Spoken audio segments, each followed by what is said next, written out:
قرآن عزیز میں والدین کے حوالے سے اللہ تعالیٰ نے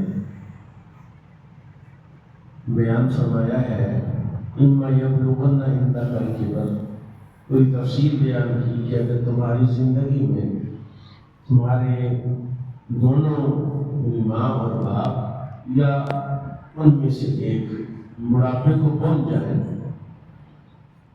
تو تم ان کی خدمت کرو، اور ان کی خدمت اس حد تک کرو کہ انہیں اف تک نہ کہو، ولا تقل لهما اف، یعنی یہ آخری درجہ ہے خدمت کا، اس سے آگے خدمت بس ہے، کھانا کھلانا، اچھا لباس پہنانا، ان کی ہر بات کو تسلیم کرنا، اور یہاں تک کہ اگر کوئی ایسی بات کہہ دیں جو آپ کی طبیعت پر گراں گزرے تو تم نے اپنی زبان سے، اپنی باڈی لینگویج سے کوئی ایسا اظہار نہیں کرنا جس سے ان کا دل دکھے۔ ولا تقل لهما اف ولا تنهرهما، نہ ان کو جھڑکنا ہے۔ ایک باپ نے اپنے بیٹے سے پوچھا، پاس ایک کوا بیٹھا ہوا تھا دیوار پر، اس نے کہا بیٹا یہ کیا ہے؟ اس نے کہا بابا جی یہ کوا ہے۔ تھوڑی دیر گزری تو اس نے پھر پوچھا کہ بیٹا یہ کیا بیٹھا ہوا؟ اس نے کہا کوا بیٹھا ہوا۔ تھوڑی دیر کے بعد پھر پوچھا تو بیٹا جو ہے وہ چلا کے بولا کہ کوا ہے، آپ کو 3 بار بتایا کہ یہ کوا ہے۔ تو باپ نے کہا بیٹا مجھے یاد ہے یہی جگہ تھی، یہیں پر کوا بیٹھا تھا، اور تو نے مجھے 70 بار پوچھا، میں نے ہر بار تجھے بتایا کہ کوا بیٹھا ہوا ہے۔ تو میں تو نہیں تنگ پڑا، پر میں 3 بار سوال کرنے سے، 3 بار پوچھ لینے سے تو تنگ پڑ گئی۔ تو جو بزرگ ہو جاتے ہیں، جن کی عمر زیادہ ہو جاتی ہے، الی ارذل العمر لکی لا یعلم بعد علم شیئا، قرآن نے اس بات کو کہا کہ ہم ارذل عمر تک جب لوگوں کو پہنچا دیتے ہیں، 70-72 سال کی عمر ہو جاتی ہے، لکی لا یعلم بعد علم شیئا، کہ بہت ساری باتیں جاننے کے باوجود وہ نہیں جانتے، یہ نہیں بھول جاتے، ان کا حافظہ کمزور ہو جاتا ہے، آئی سائٹ کمزور ہو جاتی ہے۔ بعض خود اپنے ہی بیٹے کو کہتے ہیں میں نے تمہیں پہچانا نہیں۔ اور میں یہ جو حکم ہے ولا تقل لهما اف ولا تنهرهما، یہ اس کیفیت کے لیے، ورنہ باپ اگر تندرست و توانا ہے، جوان ہے، وہ کیوں بار بار بچے سے ایسی بات کہے گا جو اس کی طبیعت پر گراں گزرتی ہے؟ رب تعالیٰ نے اس کو درجہ عبادت میں رکھا ہے۔ اللہ تعالیٰ نے فرمایا قرآن عزیز میں کہ وَبِالْوَالِدَيْنِ إِحْسَانًا، یہ عبادت ہے، اور شاید یہ عبادت اول درجے کی عبادت اللہ کے ساتھ کسی کو شریک نہ ٹھہرانا۔ رد شرک کائنات کی سب سے بڑی عبادت ہے، جس میں کچھ کرنا نہیں ہوتا، صرف ایک عقیدہ اور نظریہ رکھنا کہ اللہ کے سوا کی عبادت کے لائق، اس میں کوئی ایسا نہیں ہوتا کہ اس میں آپ نے وظیفے پڑھنے ہیں، اس میں آپ نے نمازیں پڑھنی ہیں۔ یہ ایسی عبادت ہے جو ایک عقیدے اور نظریے کا نام ہے، یعنی آپ کا عقیدہ ہے کہ اللہ کے سوا کوئی عبادت کے لائق نہیں ہے، یعنی اس کی ذات اور صفات میں کوئی شریک نہیں ہے۔ اتنی صفات اگر آپ کے ذہن میں، آپ کے دل میں موجود ہے تو اللہ تعالیٰ کے حبیب نے فرمایا تمہارے جنتی ہونے میں کسی کو شک بھی نہیں ہونا چاہیے۔ قرآن عزیز نے تو یہ بات بڑی وضاحت کے ساتھ ارشاد فرمائی کہ ان الشرک لظلم عظیم، شرک سب سے بڑا ظلم ہے، سب سے بڑا جرم اگر کائنات میں کوئی ہے تو اللہ کے ساتھ کسی کو شریک ٹھہرانا ہے۔ وَاعْبُدُوا اللَّهَ وَلَا تُشْرِكُوا بِهِ شَيْئًا وَبِالْوَالِدَيْنِ إِحْسَانًا، قرآن نے کہا اللہ کی عبادت کرو، اس کے ساتھ کسی کو شریک نہ ٹھہراؤ، اور والدین کے ساتھ احسان کرو۔ احسان کو بھی قرآن نے بڑا زبردست ایکسپلین کیا ہے۔ اللہ کہتا ہے کہ وَاخْفِضْ لَهُمَا جَنَاحَ الذُّلِّ مِنَ الرَّحْمَةِ، باپ کے لیے کیسے بچنا ہے، کیسے جھکنا ہے، کیسے اس کی خدمت کرنی ہے۔ دیکھیں اللہ تعالیٰ کا انداز کیا ہے، وَاخْفِضْ لَهُمَا جَنَاحَ، یہ جناح جو ہے یہ پار کو کہتے ہیں، وَاخْفِضْ لَهُمَا جَنَاحَ الذُّلِّ، اپنی عاجزی کے بازو کو ان کے لیے جھکا دو۔ آپ نے کبھی کسی کامل مرید کو اپنے کامل مرشد کے سامنے جھکتے ہوئے شاید دیکھا ہے کہ نہیں دیکھا؟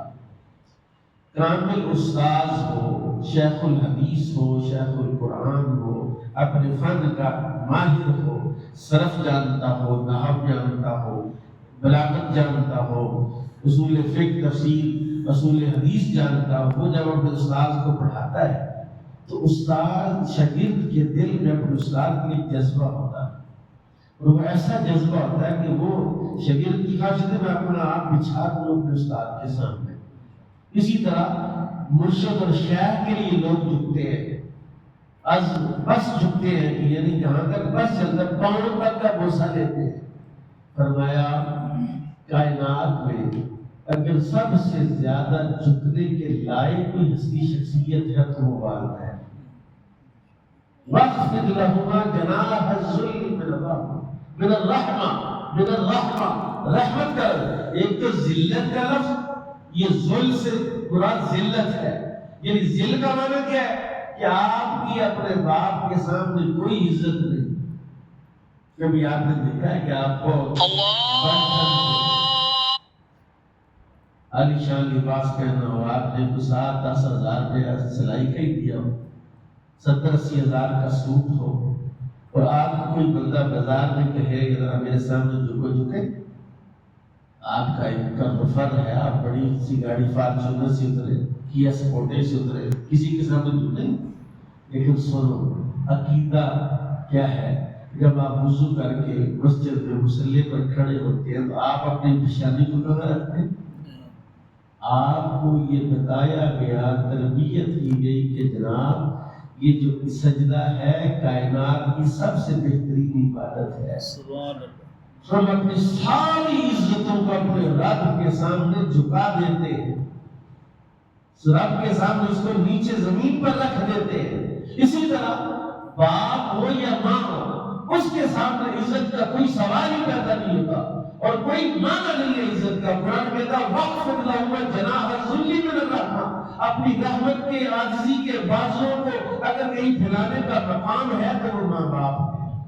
جیسے میرے کریم آقا محمد انبیاء صلی اللہ علیہ وسلم کی خدمت میں ایک شخص آیا، اس نے کہا یا رسول اللہ میں نے منت مانی تھی، میرا کوئی کام کا اٹکا ہوا، پھنسا ہوا کام تھا، میں نے نیت کی تھی اگر وہ ہو جائے تو میں جنت کی چوکھٹ کو بوسہ دوں، اللہ سونے نے میرا کام کر دیا، اب مجھے بتائیے کہ میں جنت کی چوکھٹ کو کیسے بوسہ دوں؟ اللہ پھر آقا نے ارشاد فرمایا جا اپنے ماں باپ کے پاؤں کو چوم لے، اپنی ماں کے پاؤں کو چوم لے، تیری مدد پوری ہو جائے گی۔ گویا تو اپنے ماں کے پاؤں چومے گا تو جنت کی چوکھٹ کو چومے گا، اور جنت کی چوکھٹ کو چومنا ماں کے پاؤں کو جنت تحت اقدام الامہات، جنت ماں کے قدموں کے نیچے ہے۔ اس شخص نے اس کی حضور میری امت فوت ہو گئی، آپ نے فرمایا اپنی ماں کی قبر پر چلا جا اور اس کو قوم کی طرف سے چوم لے، تیری مدد پوری ہو جائے۔ آپ مجھے بتائیں اس سے اگلی بات کیا ہو سکتی ہے؟ اور پھر میں آپ کو عرض کروں کہ جتنی بھی عبادت کوئی کر رہے، شخص نے رسول اللہ کی بارگاہ میں کھڑے ہو کر عرض کیا حضور میں نے اپنے باپ کو یا اپنی ماں کو میں نے 7 حج کروائے، میں اپنے کندھے پر اٹھا کر اپنی ماں کو تپتی ہی ریت اور عرب کی گرمی میں اپنے کندھوں پر اٹھا کے ماں کو 7 مرتبہ حج بیت اللہ کی سعادت کے لیے خدمت کی ہے۔ کیا میں نے ماں کا حق ادا کر دیا؟ رسول اللہ نے فرمایا تجھے پیدا کرتے ہوئے تیری ماں کو جو درد زے ہوئی، اس کی جو ایک ٹیس ہے، اس کی جو ایک درد کی لہر ہے، تو اس کا بھی حق ادا نہیں کیا۔ کہ ماں کا تو حق ادا کر ہی نہیں سکتا، اس لیے اللہ تعالیٰ نے اس آیت کے اخیر میں ایک ایسا جملہ فرمایا جو میں نے شروع میں تلاوت کیا۔ اللہ نے کہا ساری خدمتیں کر لینے کے بعد تم نے کیا کہنا؟ قُلْ رَبِّ ارْحَمْهُمَا كَمَا رَبَّيَانِي صَغِيرًا، یا اللہ میں اس کی اتنی خدمت کر ہی نہیں سکا جتنی کرنے کا حق تھا۔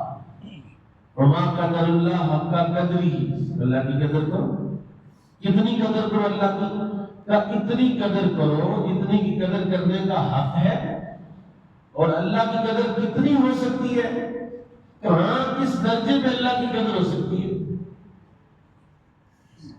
اللہ کی قدر کرو۔ اللہ کی قدر کیا ہے؟ جس نے پانی کے قطرے سے ہمیں انسان بنایا ہے۔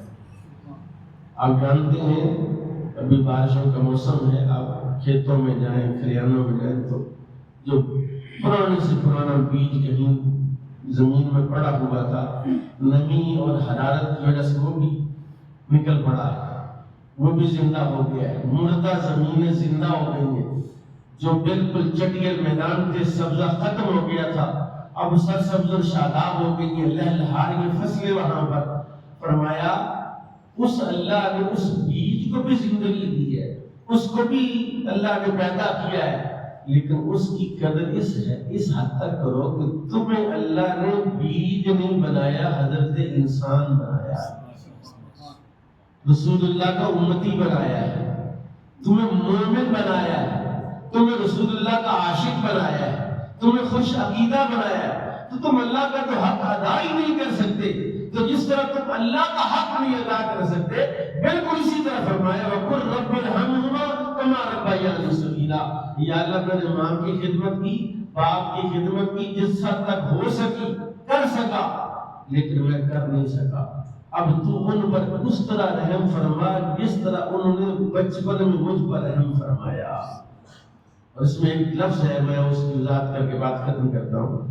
اللہ نے کہا قُلْ رَبِّ ارْحَمْهُمَا كَمَا رَبَّيَانِي، یہ جو لفظ رب ہے اس کا معنی آپ جانتے ہیں، رب العالمین۔ تو رب کا معنی ہوتا ہے کسی چیز کو بتدریج، آہستہ آہستہ درجہ کمال تک پہنچا دینا۔ آپ نے کبھی بانس کا وہ جو سوا نکلتے ہوئے نہیں دیکھا؟ کچھ ایسے بیج ہیں، کچھ ایسی فصلیں ہیں جس کا گلہ ایسے تیزی سے نکلتا ہے، اوپر کو چار پنج تو پھاڑ دیتا ہے، اس کو وہ جو ہے وہ ختم کر دیتا ہے، سوراخ کر دیتا ہے اس میں۔ لیکن اللہ تعالیٰ کے ابھی امام الانبیاء صلی اللہ تعالیٰ علیہ وسلم نے لفظ رب کا معنی اس طرح بیان فرمایا کہ تمہاری جملہ ضرورتوں کو اس کی ٹائم پر پورا کرنے والا اللہ ہے۔ جو تمہاری ضرورت تھی، جب تک تمہاری ضرورت تھی، جو جو تمہیں چاہیے تھا، جو جو تمہیں مطلوب تھا۔ قرآن پاک نے ایک بات بڑی خوبصورت کہی ہے، وَإِن تَعُدُّوا نِعْمَةَ اللَّهِ لَا تُحْصُوهَا، اس سے پچھلا جملہ ہے وَآتَاكُم مِّن كُلِّ مَا سَأَلْتُمُوهُ۔ میں قرآن پڑھ رہا ہوں، مجھے امید ہے کہ آپ سبحان اللہ کہہ دیں گے کہ ہم نے سب کچھ سمجھا، قرآن نہیں سمجھا۔ اللہ کہتا ہے وَآتَاكُم مِّن كُلِّ مَا سَأَلْتُمُوهُ، اللہ وہ ہے جس نے تمہیں وہ کچھ بھی دیا جو کچھ تم نے مانگا نہیں ہے۔ یہ جو کچھ تم نے مانگا نہیں ہے وہ کچھ بھی دیا، اور جو وہ دے سکتا ہے جو مانگا نہیں، تو جو مانگے گا وہ نہیں دے۔ آپ مانگے پیٹ میں تو تمہیں کیا چاہیے تھا وہ سب کچھ وہاں دیا، اب دنیا میں آ گئے تو وہ نہیں دے سکتا جو تمہیں اب ضرورت ہے۔ لیکن مسئلہ یہ ہے کہ اب تم نے اس کا عقیدہ اور نظریہ چھوڑ دیا ہے، اس سے مانگنا ہی چھوڑ دیا ہے، اسے طلب کرنا ہی چھوڑ دیا ہے۔ تو رب وہ ہے، رب وہ ہے جو تمہیں درجہ کمال تک پہنچاتا ہے۔ فرمایا ایک اللہ رب ہے، ایک ماں رب ہے، ایک باپ رب ہے۔